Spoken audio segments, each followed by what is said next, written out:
Liverpool lose 2-1 to Wolves at Molineux. Goals from Rodrigo Gomez and Andre Sandwich and a Mo Salah equaliser as the Reds, well, potentially lose ground in the Champions League places race. We'll see.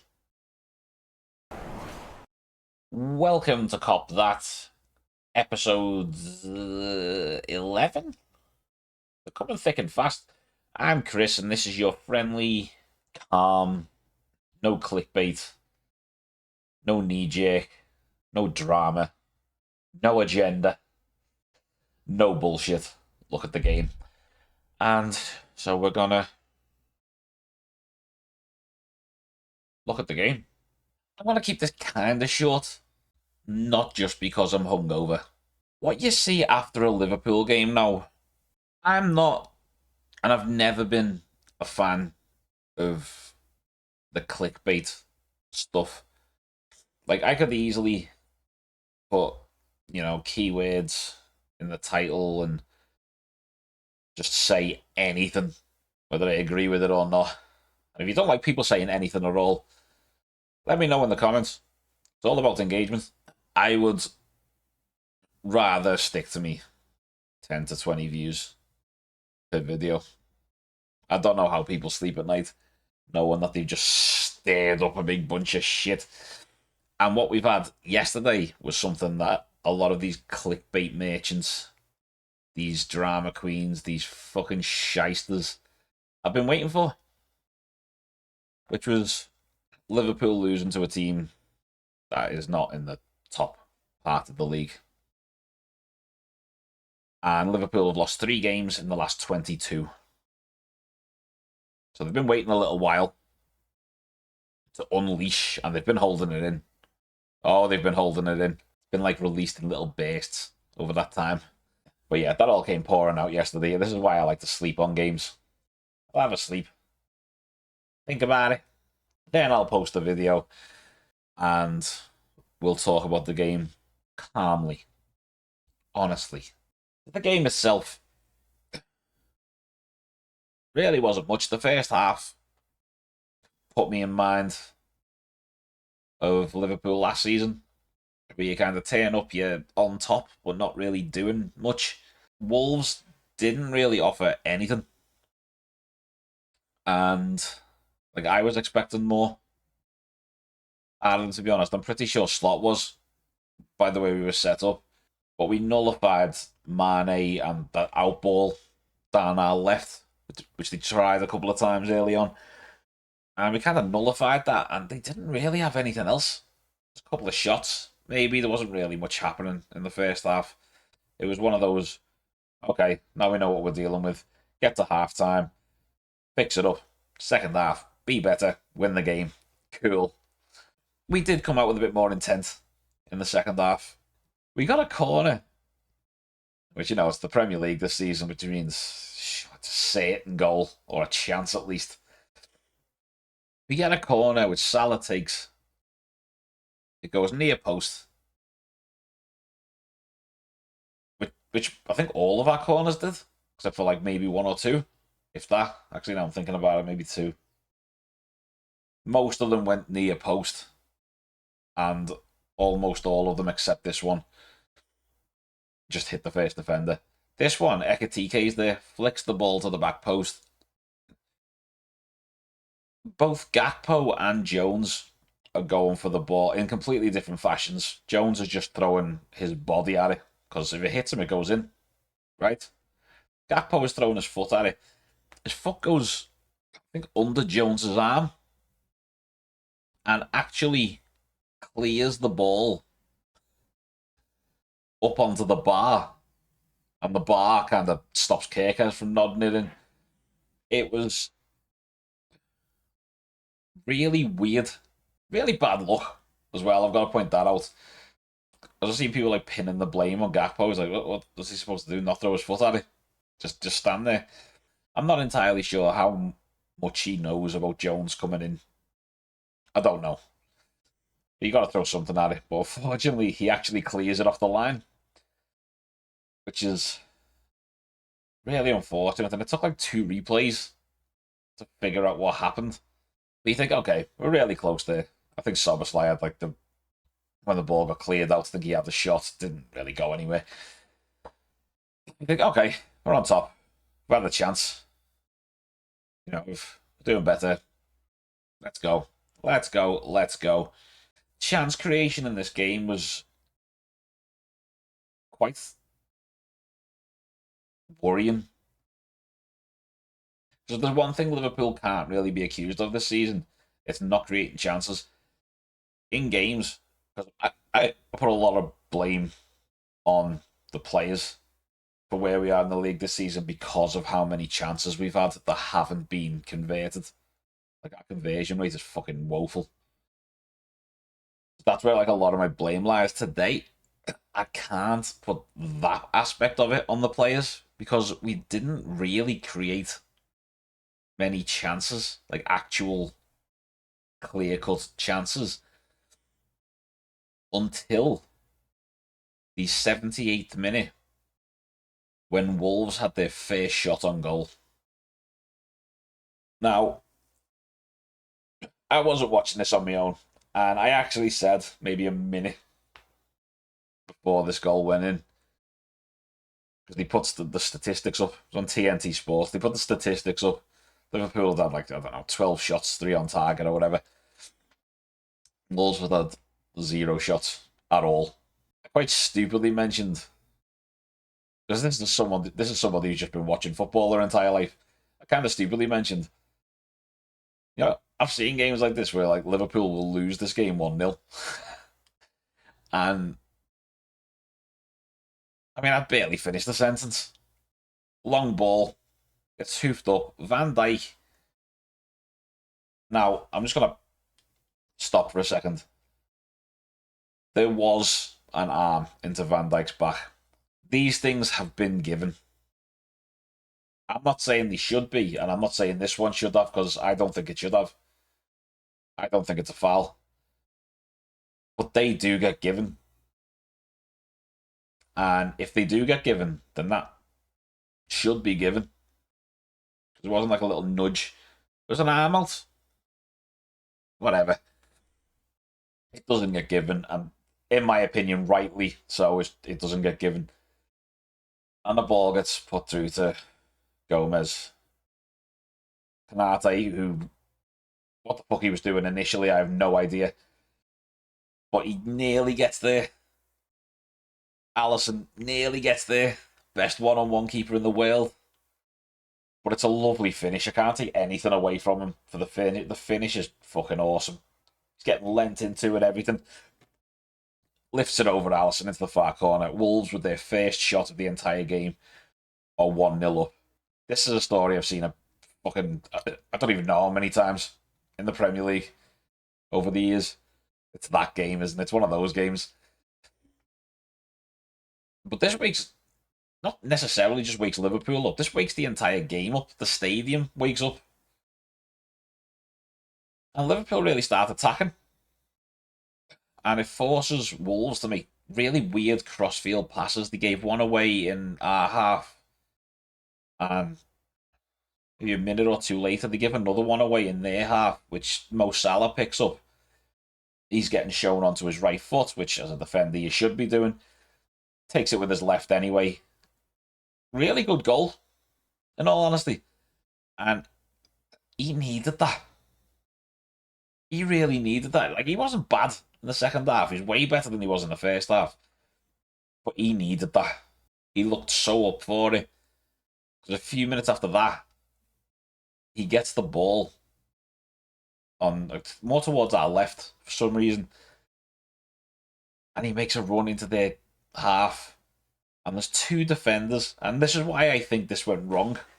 Is there's 2 defenders and 2 Liverpool players making a run. And these 2 defenders, one is doing what he should be doing. The other one isn't. He should be like,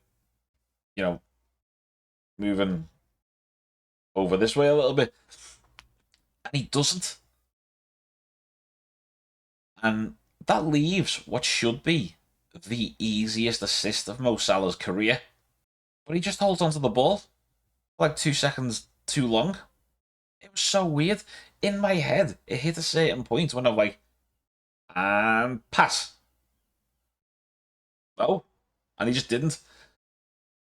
And it's intercepted. And that for me was the chance. That was the chance. Van Dijk had a header a little bit later on, which is a really good chance.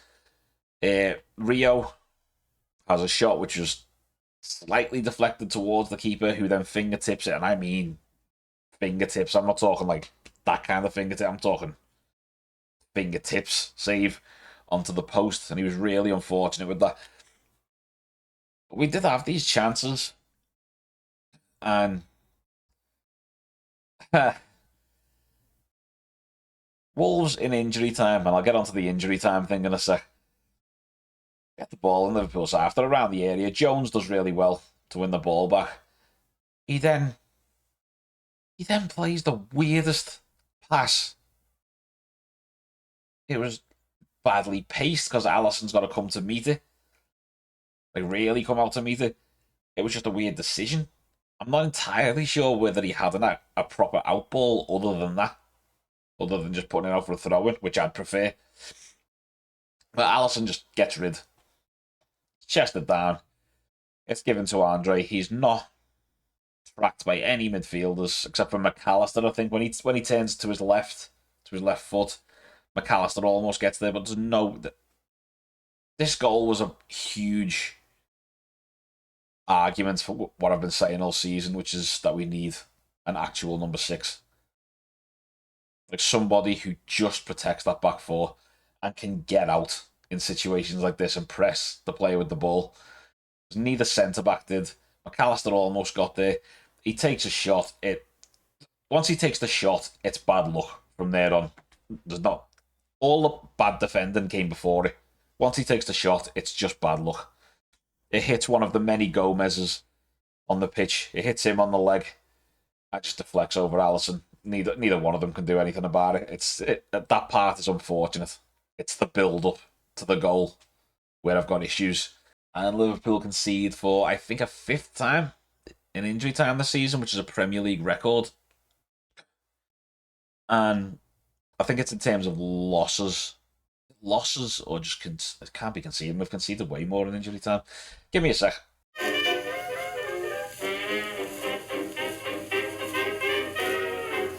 Okay, so I was right there. It's 5 injury time winners, and we've conceded 2 equalisers as well in injury time. It was against Fulham and Leeds. I don't remember the Leeds one. I'm sure it was Fulham. Screamer. But they were equalisers. 5 times we've lost the game in injury time. We scored a few winners. And late goals, just late goals in general. It's a really weird aspect to our game. It's a really weird thing that's happening. Because obviously we won Forest deep into injury time twice. Because he scored in the 90th minute. It was disallowed and then scored the actual winner a few minutes later. I'm not sure why it is. The players have clearly got energy. And yet they look tired. They look tired for a chunk of the game. And yet, after playing football for 75, 80 minutes, they can spring to life. And I don't understand it. Because, like, for a while, you can put it down to fitness and saving, conserving energy as it goes on. I mean, yeah, part of it is when you're not winning, you have to push more to try and get the winner, which does leave you a little bit more open. But, like, that second goal, we had players back. We actually had the ball. It was just sloppy. It was individual errors, though.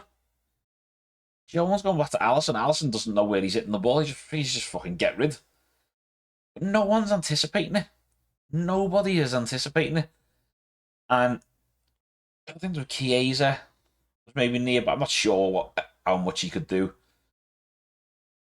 given where the ball landed. But he doesn't track anyone. Nobody tracks anyone. McAllister tries to get across, but he was already over in the corner trying to help. I think we were assuming he was trying to help Jones out originally, but he's well out of midfield. He's not able to track anyone. The defenders don't step out.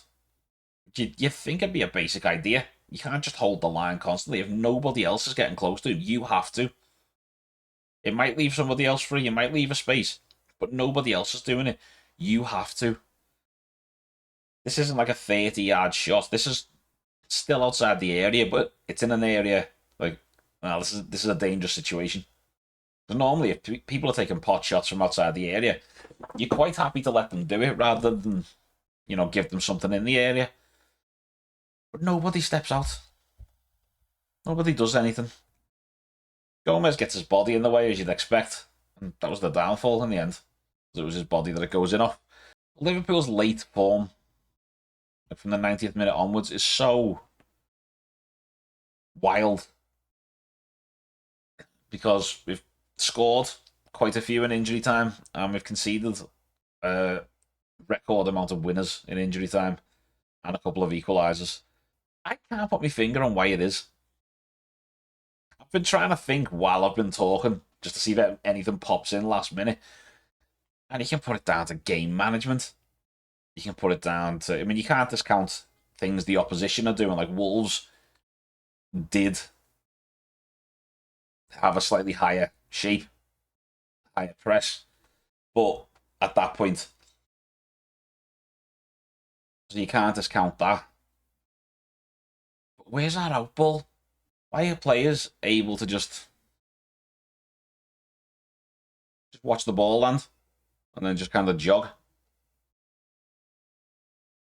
That's not acceptable. And I really hope Slot, because he's looking, in games like this, you can actually see his calm demeanour just slips completely during the game. And I hope he's starting to lay into a couple of players, honestly. Because it's one thing looking at it like a coach. There were good things we did, there were bad things we did. Here's what we can work on, here's the good stuff we can build on. You have to look at it like a coach. It's infuriating for people who normally watch the game. How can you say there was good parts of that game? Because there's always good parts of a game, always. And you have to look at those things that are being done right so that you can do that more. That's coaching. But he can't see this relentless gifting of goals to teams without snapping and just laying into people. Because this didn't go well. I'm gonna look at the fucking stats. I mean, there you have it. Liverpool 19 shots, 7 on target to Wolves 4 shots, and they're 3 on target. They didn't have their first shot until the 78th minute. Liverpool 65.8% possession, 11 corners. Not even mentioning that XG, because that XG was massively above theirs. But I just need to check something, actually. One thing that got brought up. Oh shit, it's actually true. I was wondering yesterday if Hugo Ekitike had even had a shot. And apparently he had one blocked attempt. And that was it. So, as much as I've bemoaned Liverpool not taking the chances, and I could easily do that again about this game, what are we doing when your main striker is not even able to get a shot away? I understand we're missing Vert, and it looked really good when Rio came on again. He was really unfortunate not to get himself on the score sheet, like he absolutely did against Brighton, no matter what the record book says. But like Ekitike, he's great at like picking the ball up and driving us forward. 40 yards, run. You know what I mean? Just turning defence into attack. But what did he really do? I'm obviously not going to jump on the slot out bandwagon because it's too reactionary. It's far too reactionary. He needs another summer to actually add to the squad, not just bring in replacements. Like next season, next season, if you want to do the judgment stuff, cool. It'll be more fair next season.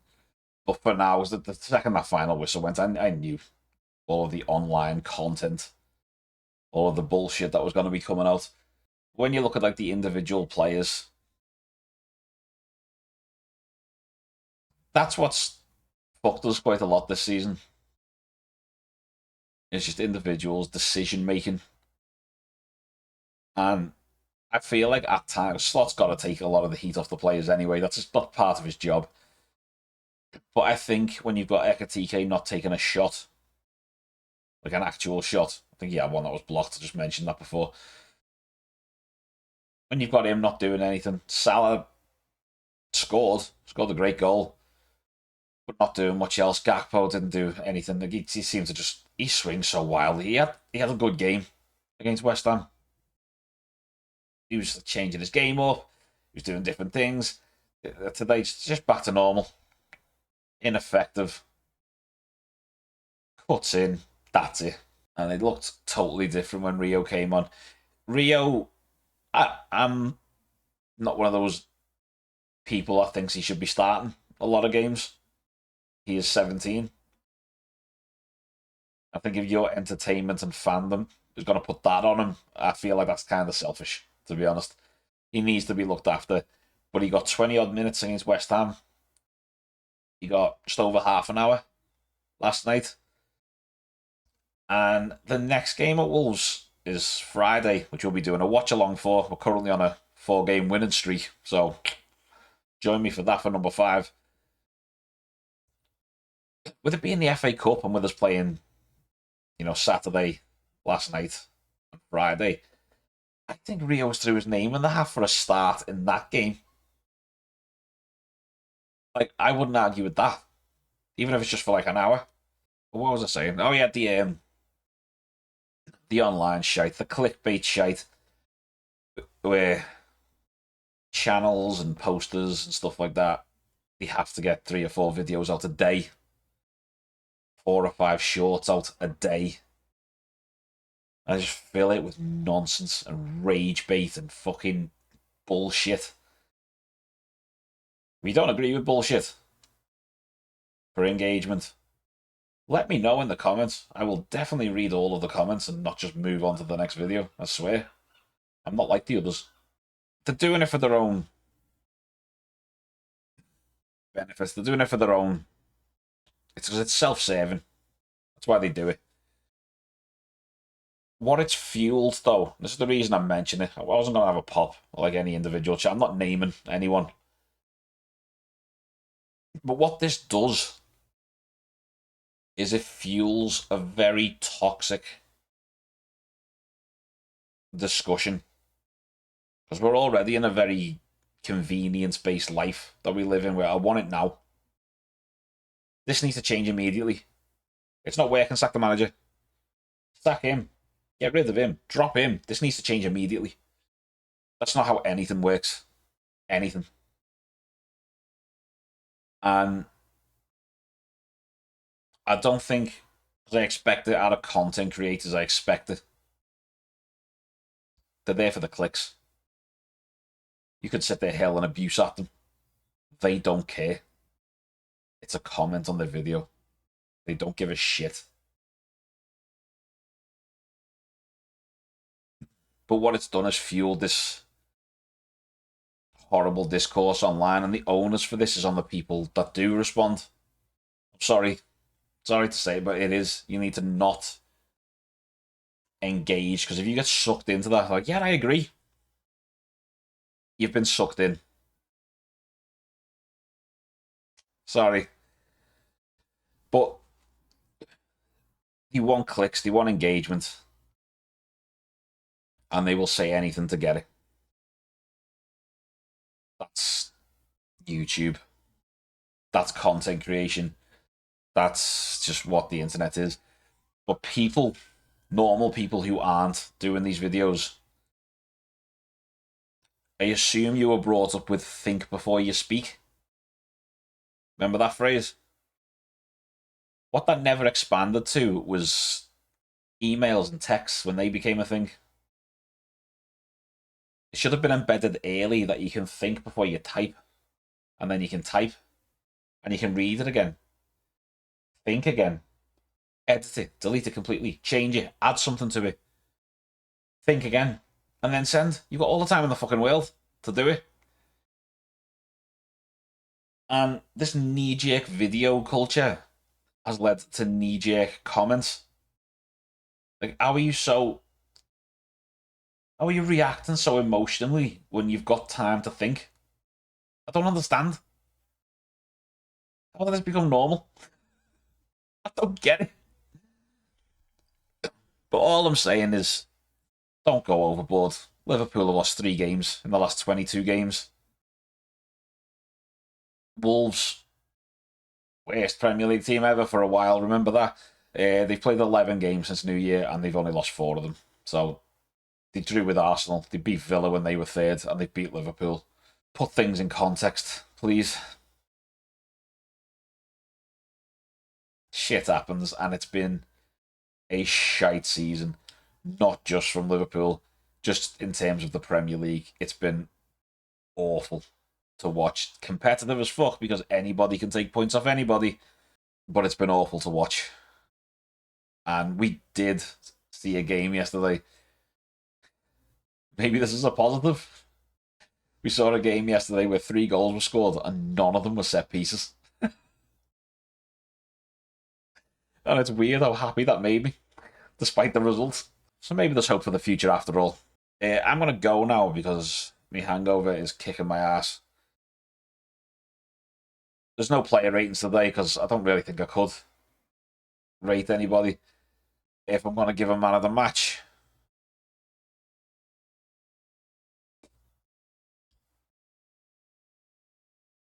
okay, I'll give it to a substitute. I'll give it to Rio. I feel like he did the most, really. I don't think anybody else really stood out. So I'll give it to Rio.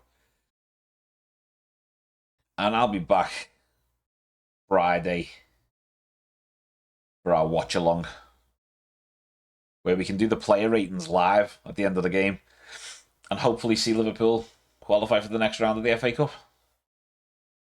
Keep your chins up, people. Keep that blood pressure down. Stay chill. It could always be worse. Way worse. We could have actually went with one of our first choice managers before slot, and it could have been Ruben Amorim. But I'll see you Friday, hopefully. Until then, as always, up the Reds and slot in.